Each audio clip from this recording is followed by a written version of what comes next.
G'day Darkrealmers, it's horror author and illustrator Michael J. Elliott here with you again, and today I'm taking part in another great Sunday Funday book tag game started by Joe Compton from the incomparable Go Indie Now.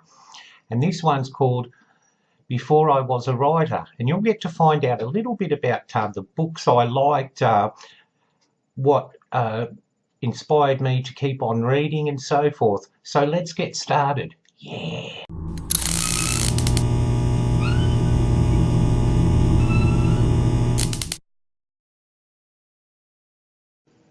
Now, the first book I remember finishing was Hello, Mr Twiddle, from the Mr Twiddle series by Enid Blyton. And these books held a special place in my heart for a lot of reasons. And one of the reasons was that my auntie, who used to come down and stay with us occasionally, who came from this magical, mystical place called Melbourne, which is the capital of my state here in Victoria, Darkrealmers, used to bring down little gifts for my sister and I. And on my birthday or Christmas, or even just unexpectedly, she'd bring me one of these Enid Blyton books, and they were just beautiful books for the time because they were hardbound books and they had glossy covers.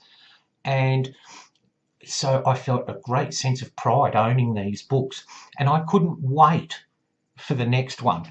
And I'd sit and I could devour the book, and then I'd go through this overwhelming sadness because I'd finished it. So that was the first book I read, was Hello, Mr Twiddle, then followed by, well, Really, Mr Twiddle, and Mr Twiddle again, and the whole set of those. And from those I went on to other Enid Blyton books, which just I loved.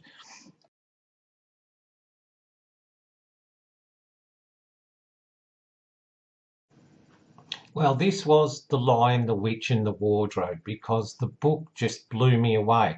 And at the time I read it, I didn't know back then that there were more in the series. I thought, oh, what a wonderful book, and of course it had a complete ending unto itself.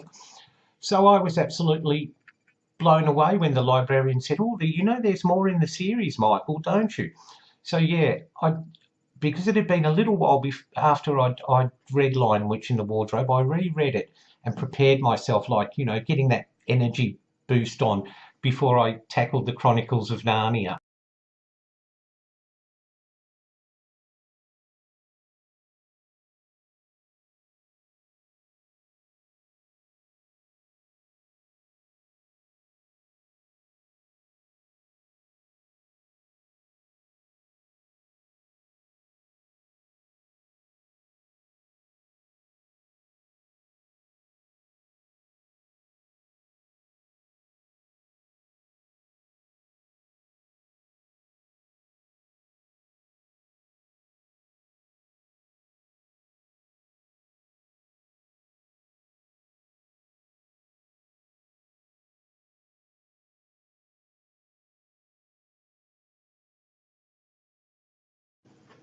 Well, for me, it was the Dark is Rising series by Susan Cooper. It was just brilliant.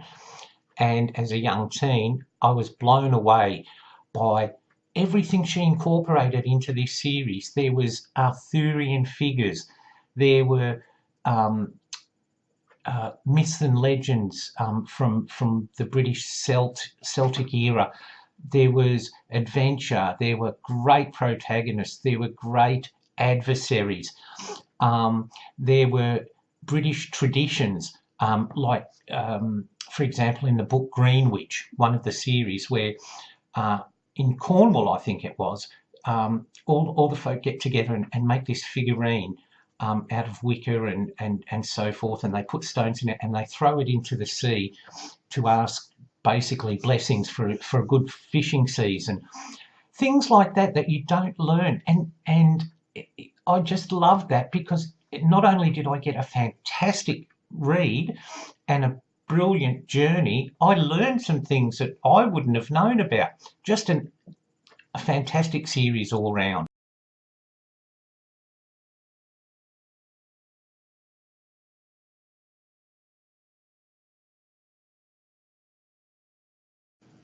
Well, I can remember this so well, Dark Realmers, because I'd gone to our local milk bar. Now, just as a translation for you all, for British Darkrealmers, a milk bar is, think of the cabin from Coronation Street, but without the post office bit, okay?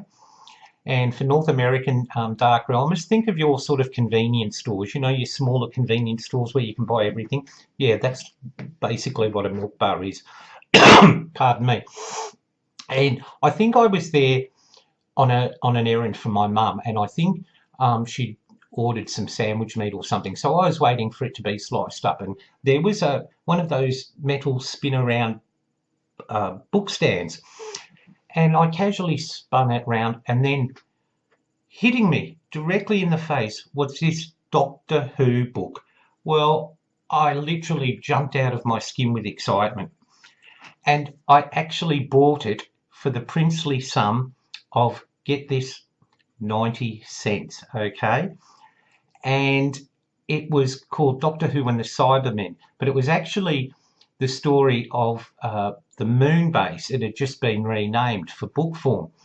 And I went up, Paul, that's the shopkeeper's name, have you got any more of these? Paul, you know, Greek shopkeeper. No, Michael, just what is there you get, you know.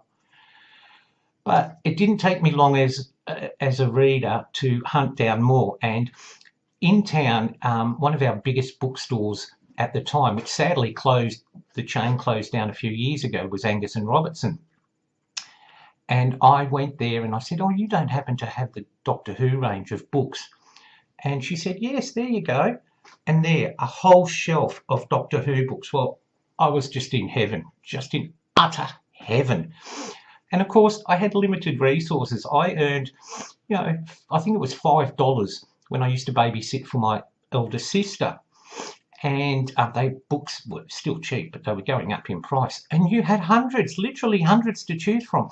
So I remember taking this huge stack of Doctor Who books to Angus and Robertson and at the counter and saying, look, I'd love these, but I can't buy them all now. Can you hold them and I can come in and maybe buy one or two each week? No problems. And I had a relationship with that bookshop for years, and I got to know that family so well. And it was lovely because, you know, I'd walk straight in. She'd say, oh, Michael, there's some new Doctor Who in. And I'm going, oh, no, I thought I was getting my pile down. And it was just wonderful. So I had virtually the whole collection of the Target range of Doctor Who books. And back then, Darkrealmers, this was before there was video. And even when video came out, Doctor Who wasn't one of the priorities they released on tape. So books, for anyone who had a love of TV and particular TV shows, books were the only way you had to relive those.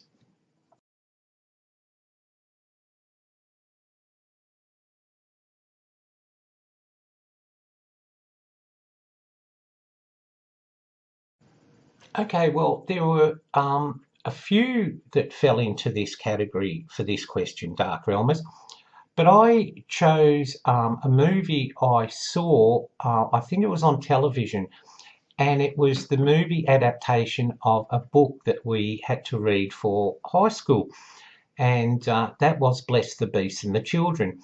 And even though that was something I wouldn't probably normally pick up and read, it wasn't a bad read, and the movie was great too. It, you know, it encompassed everything about, you know, like banding together, even losers, you know, that are considered, you know, no hopers by society or peer groups, can have an impact, you know. And it starred Bill Mooney from who played Will Robinson in Lost in Space. So that was great seeing him in another role. And so I loved the performances. I loved how it stayed so close to the book, and how it gave, really and truly gave young people, especially young people who at that time, you know, were being bullied and harassed and everything, such a positive message.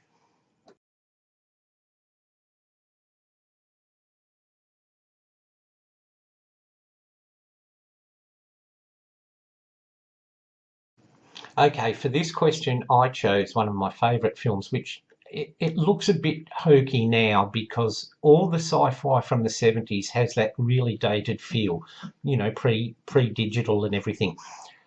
But the book I read because I loved the movie so much was Logan's Run. And I remember watching the movie, and the things that terrified me were carousel, and it was the costumes, these masks, and these people slowly floating up, you know, and it terrified me. Pardon me, Darkrealmers. And after leaving, I thought, I wonder if, you know, there's a book about that. So, of course, you know, I did find the novel, and I'm so glad I read it because one thing the movie didn't include, which I can understand why they did it, and they did it for the sake of action and including more chase scenes and so forth, was that when you hit the dreaded 30 and it was your time to die, the movie made it seem that you only had two choices. You could try to renew your life cycle in the carousel game, or you ran and you got chased down by Sandmen. But in the book, it makes it clear that, you know, the Sandmen, you know, apart from chasing runners, they also accompanied people who didn't want to run, who accepted their fate. And they went to, like, euthanasia clinics where they were, you know, put to sleep or you know, basically, you know, executed. And, you know, there's scenes in the book where Logan is accompanying, you know, a 30-year-old to his death. And, of course, the poor guy is so nervous and everything, and he's babbling on about his life, and Logan doesn't care. You know, he's a Sandman. His job is just to, you know, make sure nobody lives past 30. So I was so glad that I read the book, because even though the movie stuck extremely well to it, it's one critical factor that was left out of the movie, which I think would have had more impact and really would have sort of rounded out the society a little bit more.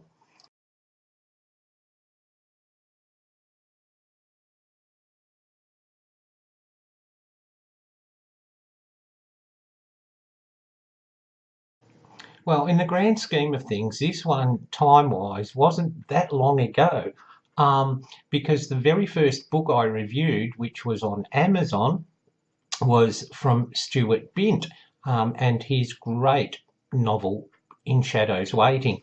And Stuart was actually the guiding force that helped me to become a writer, because when I discovered that Stuart was a fellow Whovian like me, and I began chatting to him on Twitter, he was telling me all about books and writing and so forth, and that encouraged me. And when I finished reading his book, it was just a magnificent supernatural chill, by the way, Darkrealmers. You really do yourself a favour and read that one. I was more than happy to post a 5-star review. So that was the very first one I'd written, and I'm pretty pleased to say now I didn't know this, and only found out recently that Amazon actually ranked their reviewers, and I'm in the top. I think it was 1,000, then it got to 500. I'm one of their top 500 reviewers, which is really nice.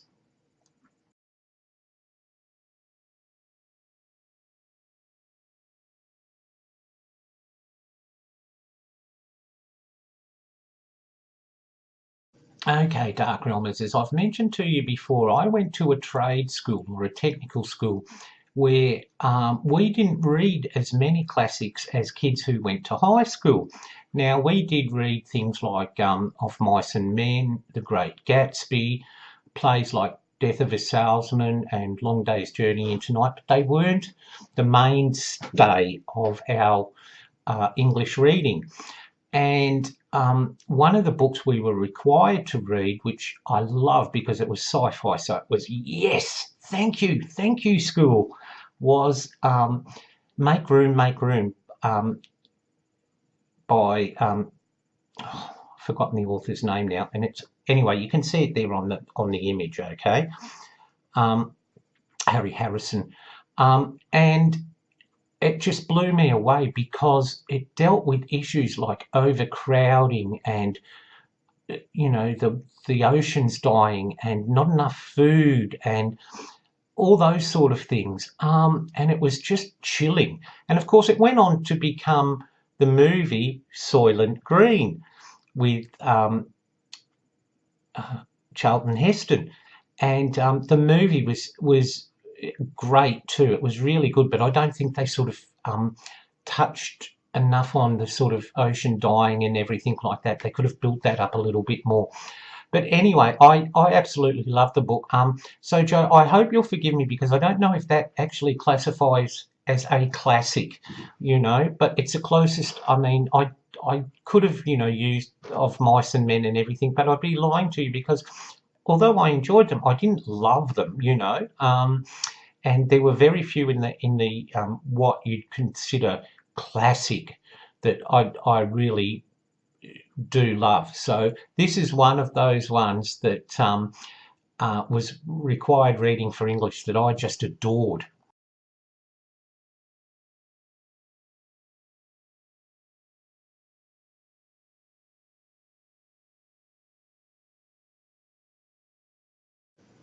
Well, right from childhood through to early teens and to a lesser extent today, drawing has been a huge part of my life.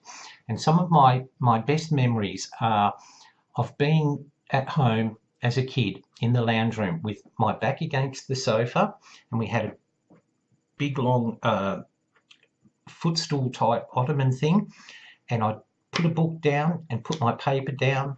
I'd have my tin with all my drawing equipment in it, and I'd start to create my own comic books. I had my own brand name, Nova Comics. I had my own superheroes like Captain Comet, the Viper, and a heap more. And I had a superhero group called the Crusaders, and I'd do the cover, I'd do all the panels, I'd do the colouring in, and then once it was, I even did, you know, like Marvel and DC had a letters page with make-up letters, and I did ads for other comic titles in there. And when it was all finished, I'd staple it all up and, you know, put it in with and then I'd start on a new one. And we had an imprint comic here called Planet Comics, which later got changed to Murray Comics, and they basically reproduced DC stories in, you know, like black and white on cheap paper, and it was very, very cheap, you know, rather than buying the expensive DC ones. And when you're a poor kid with very limited resources, they were like wonderful.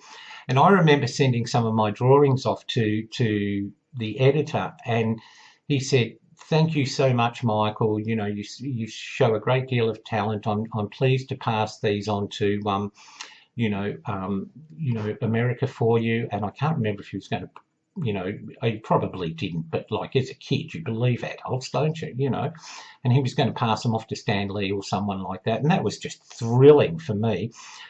So my big dream was that I was going to be a comic book artist. I was doing it now. I could do it as an adult. And of course, I knew nothing about the technical process of writing comics or how they were actually drawn. And I've only just found that out. Can you believe that, Darkrealmers? But it's a wonderful childhood memory. And I still draw today. As you may know, I do the illustrations for Claire Plaisted's wonderful children's books, The Girly Adventures, and I love that. And also too, if there's something, you know, that one of the authors from our group has said, I may draw a little caricature or comic, you know, just to go with it to lighten things up. So that was, for me, that was the ultimate dream job. And as I got older, I've got brothers and sisters who are quite a few years older than me, and my elder brother Colin, his wife Karen, is a commercial, or was a commercial artist, and I thought, wow, imagine doing that. You know, you draw things, and she showed me how in those days, you know, black and white pictures that were hand drawn of soup tins and things like that. Now, it wasn't, sort of, but I thought, wow, imagine getting paid for drawing. So that was my first basic dream job, I suppose you could say. And of course, now I discovered that my power comes from words, which I'm very grateful for.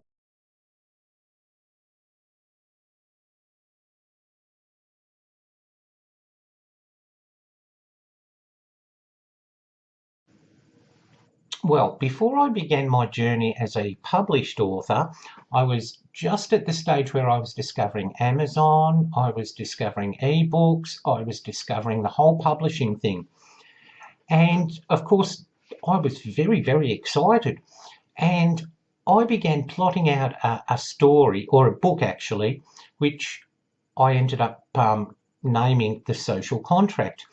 And it's a dystopian stroke horror story, and it's set in a not too distant future where basically, the government allows you to take drugs, it allows you to become obese, it allows you to basically, ruin your life. But you have to sign a social contract that says you will not use any government services. So if you OD, you won't be taken by ambulance to hospital. If you, overeat and the cause of your illness is, through neglect, you won't get hospital treatment. And it was very much based on that sort of the world today. Governments don't have enough money for services and everything like that. And the underlying story was that although this sort of, did have an effect on the population, the government wanted to speed things up a little bit. So they introduced a way to surreptitiously knock off people in nursing homes and disabled people and, people with intellectual disabilities. And I still think this would be a great novel, okay? And of course, I started this before I knew any of the foundations of writing, professional writing, such as, show, don't tell, not padding, using description, all those sort of things. So now I'm a lot more knowledgeable. I still think it'd be a fairly good novel. So I'm hoping that sometime I have all my plot lines and characters all plotted out in my little notebook. I'm hoping that at some stage I may get round to writing that. And even if it doesn't turn out to be a full-length novel, I'm sure it would make a great novella, or even short story, Okay, Darkrealmers. Well, there are my answers. I'd like to thank Joe Compton for not tagging me, but just asking anyone who'd like to take part. This was a great one, Joe. I love this. It brought back some wonderful memories, not only of books that I hadn't thought about for a long, long time, but also some wonderful childhood memories and experiences, all connected with the world of books and writing. So thank you very much for that. Hey, Darkrealmers, I hope you've enjoyed this video. What sort of books have had an influence on you? Have any books shaped you career-wise? Let me know in the comment section. I'd love to hear what you think, and potentially what books have had an impact on you. Okay, that's it from me, Darkrealmers. Don't forget, if you've liked the video, please give us a thumbs up, and please consider subscribing for the best in book, movie, trivia, creepypasta and everything from the world of horror. I'm Michael J. Elliott, and as I always say, Darkrealmers, stay in the light and bye.